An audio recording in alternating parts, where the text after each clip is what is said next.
Hey healthy gamers, this is Jack here. This video we're going to be talking about the mind and specifically fear and how the mind is kind of out to destroy you, out to get your life, and how the mind created fear is one of the main things that keeps you from living the life that you want to live. The full write-up is on my website at thehealthygamer.com. I will link to it down in the description, and it just goes a lot more into detail about what I'm saying here. So if this subject resonates with you and you want to get just more in-depth information, click on down in my description. I decided to write about this subject because it's something that's been on my mind lately with the upcoming release of Guild Wars 2 and taking on a whole bunch of different projects. I felt a real crunch for time, and I was really kind of afraid that I was just going to fail everything. Fail at the launch of Guild Wars 2. I was afraid that my other projects weren't going to get done, and what this kind of created was a paralysis of inaction in me. Rather than doing the logical thing of prioritizing and getting everything just kind of written out and figuring out what was really important and what I had time to do, I instead started watching seasons of Breaking Bad. And I watched like all of season 1 in one day just because I felt so paralyzed with fear that if I were going to do anything that it was going to turn out bad. And so instead of being productive, I watched Breaking Bad all day, which actually wasn't too bad. It's a great show, but it just goes to show you what this little mind-created fear can do to your life.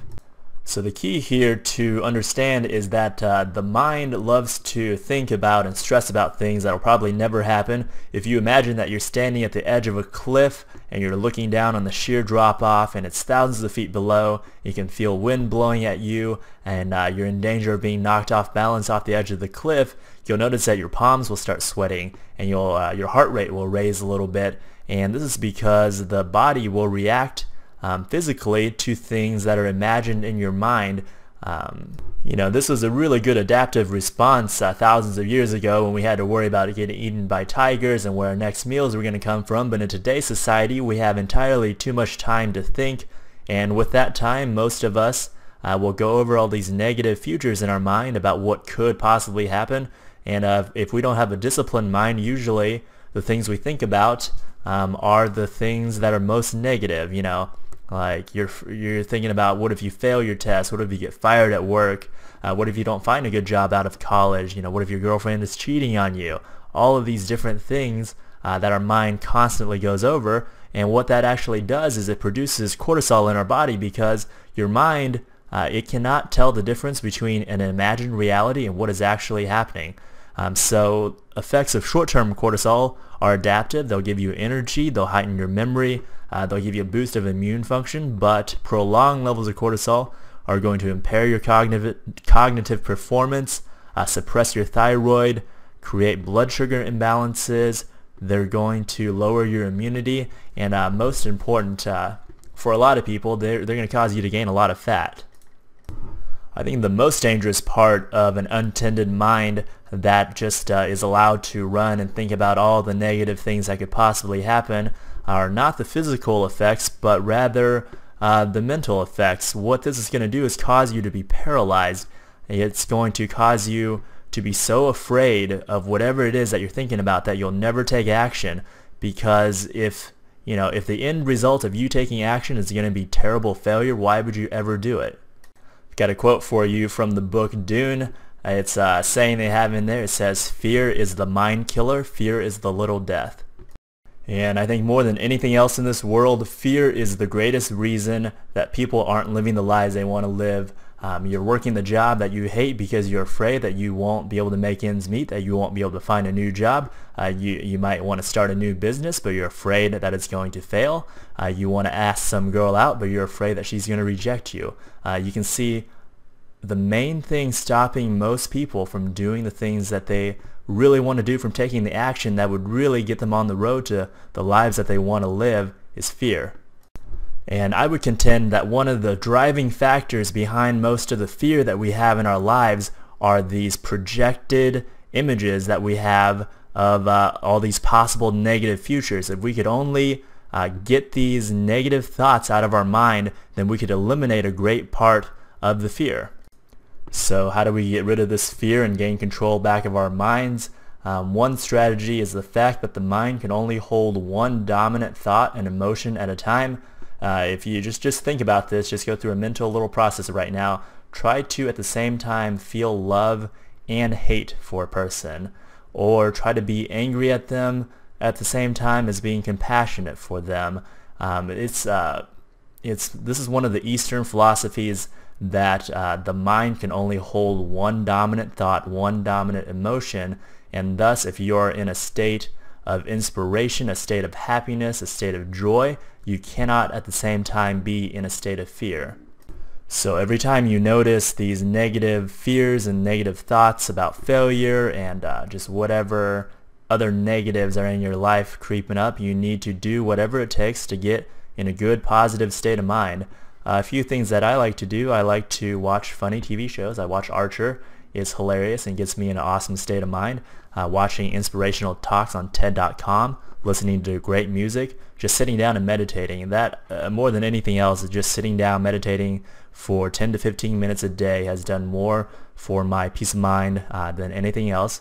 But also, if you want to read inspirational biographies of people, inspirational self-development books, those are all good. And there's just 1,000 other strategies you could use, but the idea is to just, rather than focusing on trying to not think about negative things, you want to just focus on something positive, focus on something that inspires you, that makes you feel love or compassion or gratitude. Gratitude lists are really good. If you want to every night just write down 5 to 10 things that you're grateful about in your life, and soon enough your brain is going to be trained to think about what you do have and what you're grateful for rather than what you don't have. And finally, you need to accept that there is a possibility of failure with every endeavor, and just accept it. Don't fight against it. Here's a really cool quote from Ron Spears. He was a captain in the 101st Airborne. If you watch Band of Brothers, he's the really badass guy who was like all quiet and really badass. So here's a quote from him. It says, "The only hope you have is to accept the fact that you're already dead. The sooner you accept that, the sooner you'll be able to function as a soldier is supposed to function. Without mercy, without compassion, without remorse. All war depends on it." And now, I don't know about the part about functioning without mercy or compassion, but it's kind of true that, one of the greatest fears to a soldier is the fear of death. And until you can accept that, you're going to die, we're all going to die someday, until you can accept that, you might be paralyzed by that fear of death. You might not be able to act. And that analogy carries over into life. If you're so afraid of failure in every endeavor, you're just going to take the safest road. And that's what happens to a lot of people. They settle down in the towns that they grew up in. They take a really safe degree program. They take the safe job. They marry the safe girl just because they're afraid of what could happen. So they take the road that seems like it's the safest, that nothing bad is going to happen. But I don't know. To me, that seems really boring. I don't want to live a safe life. I want to live a full and fulfilling life. So the way to do that is to just accept that if you try a lot of things, you're going to fail a lot of times, but failure is not bad. When you fail, you learn. And, if you look at every great person in history, they all had gigantic failures. The thing that everybody quotes is how Thomas Edison failed to make, I'm pretty sure it was Edison. I don't know. that made the light bulb. I don't know. But he failed like 999 times until on the 1000th try he finally got it. And so that's the message I want to get across, is you just need to. So if there have been things that you've been wanting to do in your life, but you just can't seem to muster up the motivation or the energy to do it, maybe take a look at this. Maybe it is fear that's holding you back, and see if practicing some of these practices can lift that fear and get you thinking in creative and positive directions, and get you motivated to take positive steps towards your goals. Thanks for watching. I would love to hear your feedback for this video. I'm still trying to get a feel of whether the channel enjoys this kind of content, so give me some feedback in the comments down below. And then if you want to support healthy gaming and support the healthy gamer, the best way to do that is just by hitting like and subscribe and commenting and sharing this on your favorite forums and social media. I'm just one person, and it's really, really difficult for me to get these kind of videos out to all the different forums across the internet. So that would be super helpful if you could just take 10 seconds and post this on a forum that you visit regularly. That would be very helpful to me. And I hope you guys have a wonderful day. Looking forward to playing Guild Wars 2 with you.